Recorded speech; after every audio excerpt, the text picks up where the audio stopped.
The United States Senate is what's called a vote-a-rama on the big, beautiful bill. Democrats continue to oppose it and already have lost an attempt to stop the 2017 Trump tax cuts, a crucial part of the bill.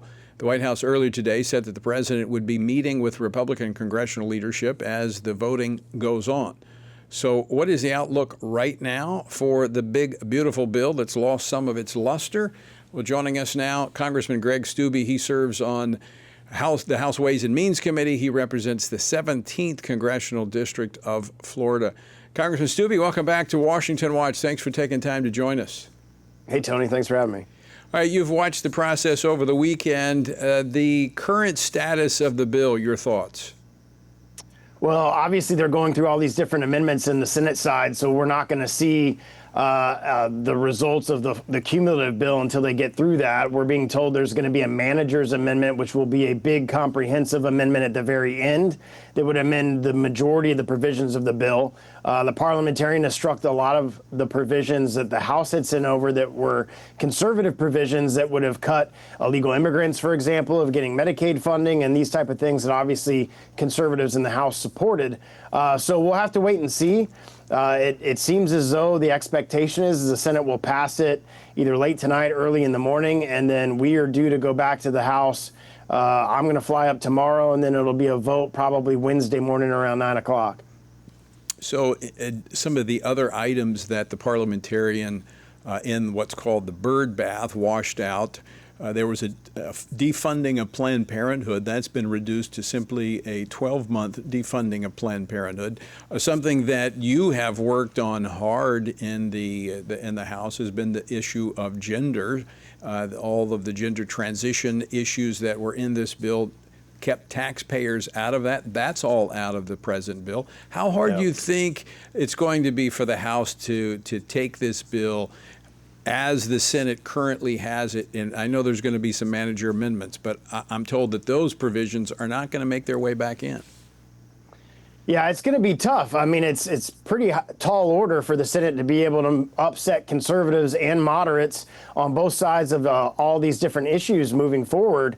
They've increased spending considerably, which guys like myself who signed a letter that we wanted to keep the House framework becomes very problematic because they've completely dismissed the House's framework, and it's putting $3.9 trillion on the debt over a 10-year period of time. Now, the White House will say that through tariffs and the economic impact, that'll be reduced and it'll be a deficit neutral bill. But on paper, that's what it says. So it makes it hard for us to vote for that. It's expanding the debt ceiling by $5 trillion, which is obviously hard for conservatives to do because Washington has a spending problem. And this is our once-in-a-generation opportunity to cut the spending in Washington. So it's going to be very difficult to try to thread the needle. We can only lose 3 votes on the House side. If we lose 4, the bill dies.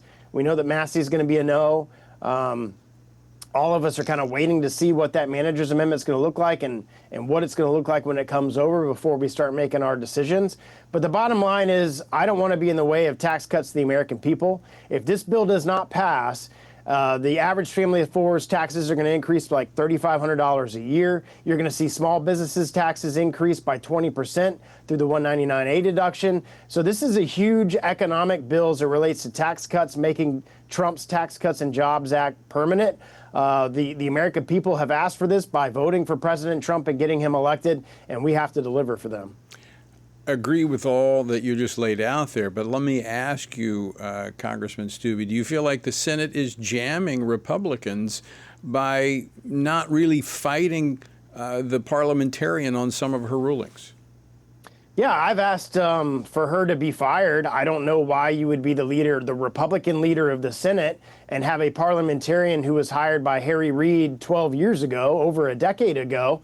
Obviously, she's a Democrat. She was hired by Democrats. She's been there for over a decade. When new leadership comes in, it's under the understanding that new leadership is going to bring in new staff that works for them. It's very frustrating that an unelected bureaucrat who was appointed by Harry Reid is going to determine what provisions are in President Trump's One Big Beautiful Bill, provisions that the majority of the House voted on and sent over to the Senate. So it's very frustrating to see that the leadership over there isn't willing to change their staff.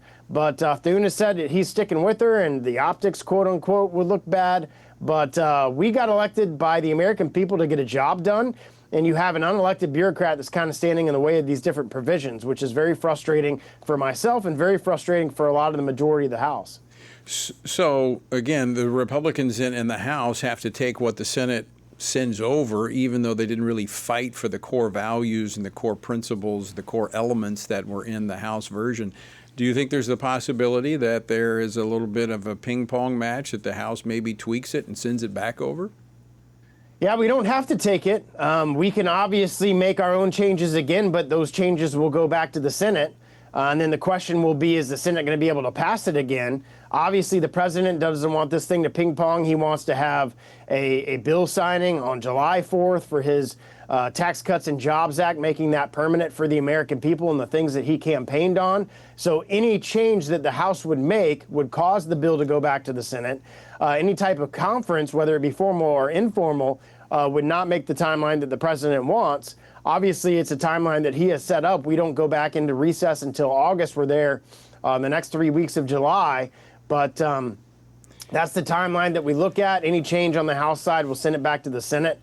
So the question is going to be, once we see what this language is that passes the Senate, is there enough people that have a problem with it that would force it to get changed in the House and then sent back to the Senate side? It seems that the president may be backing off a little bit of that July 4th deadline because I think he'd rather have a good bill than force a bill through the process prematurely.